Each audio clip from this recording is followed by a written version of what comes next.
Clonazepam. This medication is used for panic disorders, seizures, anxiety attacks, and in some cases depression. Clonazepam is the generic version of Klonopin. I'm an event of numbers and this is end of story. And in this video, I will be talking about my experience and withdrawal symptoms with Clonazepam. I began to take the drug for anxiety, trouble sleeping, and depression. The first week, it was really helping me sleep. The anxiety was fading and it wasn't too bad. The second week, I was noticing my memory began to fall apart. Also, my reaction time was slower. Concentrating was more of a task. I couldn't really focus. In the third week, I noticed I was becoming very depressed, more than usual, and I would space out a whole lot. Almost by the end of the third week, I was at a bar with friends. I don't use illegal drugs or drink alcohol. Keep in mind, I was taking the pill at night always around 12 a.m. On a Thursday night, I was at a bar around 11 p.m. I was feeling a craving, like a really bad addiction to cigarettes. In the past, I have been addicted to cigarettes, and I know what that addiction feels like. The feeling I got that night was that same sensation, but 40 times greater. I ended up not taking the medication that night, and as I was trying to sleep, I kept hearing music, and very loud. When I would open my eyes, I noticed I was talking to myself more. That night, I was lucid sleeping and waking up every hour. On Friday night, I was able to sleep, but I was still having abnormal thoughts and hallucinations. By Saturday night, I was becoming very depressed and I wasn't able to sleep, so I took a pill and I passed out. That was the last time I took it. Sunday night, I slept fine, but when Monday came around, the hallucinations came back. Hearing music when I closed my eyes, abnormal thoughts, suicidal thoughts, and homicidal thoughts returned. On Tuesdays, the hallucinations increased dramatically, and I was only lucid sleeping for about 3 hours a night. On Wednesday, the nerves in my arms were really intense. It felt like electricity and my soul wanted to jump out of me. On Thursday, I woke up and everything annoyed me. Shadows, bugs, noises, cars. My nerves were so on edge. I felt everything. And on that night was when all anxiety and depression kicked in. My neck and my shoulders felt like fire. I was sweating. I was hearing voices. My heart was racing so fast. I thought I was going to die from a heart attack. I could not relax, to say the least. For days now, I was only sleeping for 3 hours a night. I was super tired. I was worried. I was so scared. All I kept thinking about was if I was going to make it. Will I commit suicide? Will someone end up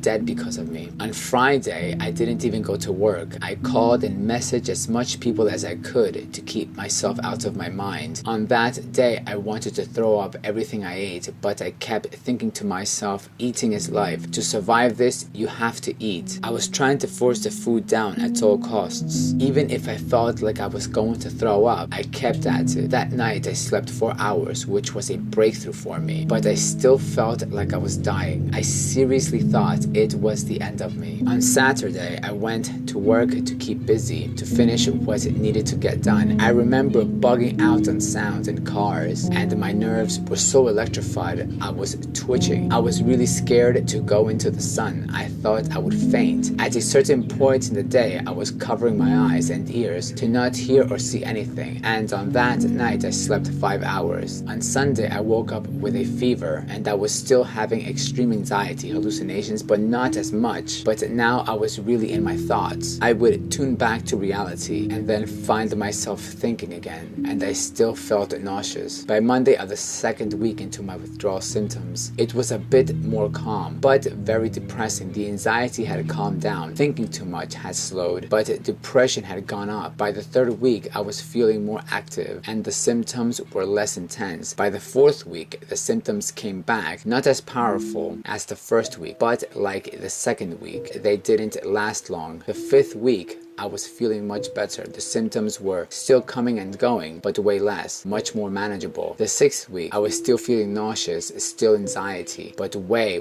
less intense. The seventh week, the withdrawal symptoms, but like an hour or so, or just a few minutes, sometimes apart. It feels very faint, but still there.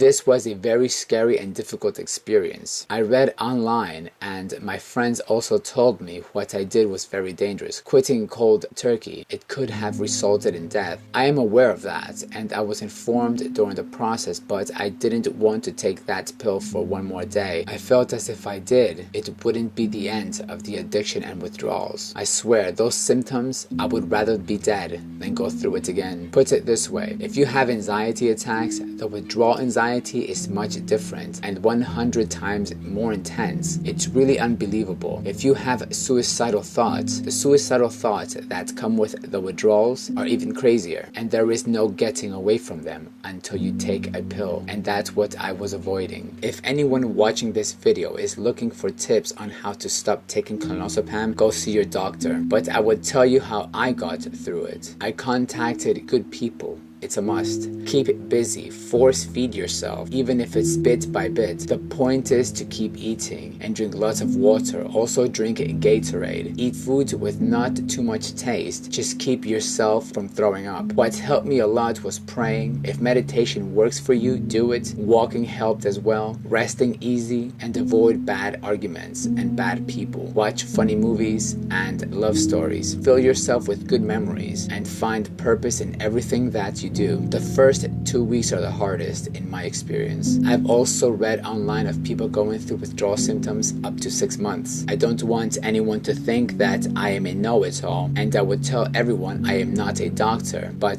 this is how I survived it. I believe it was a blessing of God. Even to this day, on my 7th week, all the thoughts and feelings still live in the back of my mind. It's really traumatizing. Falling asleep is even weird now. They say it's best to wean yourself off such pills, and that's good if it works for you, but I just couldn't take it anymore. I have read so many articles online about how people are trying to get off the pills because they don't work anymore, and all the side effects that come with them. I have watched countless videos on YouTube of how people are struggling with the Xanax and the Benzo pills, trying to get off them, and they cannot because they are so addicted. My disclaimer, talk to your doctor. I am Aeon, and I'll see you next week.